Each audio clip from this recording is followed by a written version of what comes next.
যদি কংগ্রেসের এমপি হতো এতক্ষণ তো এনআইএ তার বাড়ি ঢুকে তছনছ করে দিত, ইডি সিবিআই তার বাড়ি ঢুকে তছনছ করে দিত,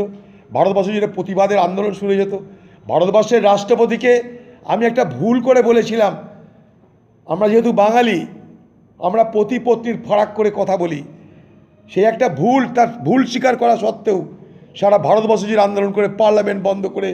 কত কী করেছিল আপনারা জানেন। শুধু একটা কথার ভুলে, একটা কথার ব্যাখ্যা করতে না পেরে, কথার অপব্যাখ্যা করে ভারতবর্ষের প্রধানমন্ত্রীর নেতৃত্বে পার্লামেন্ট থেকে আমাকে বহিষ্কার করে দেওয়া হয়েছিল, শাস্তি দেওয়া হয়েছিল। সেই ভারতবর্ষের আজকের বিজেপি পার্টি, আজকের বিজেপি প্রশাসন যখন তাদের দলের এমপি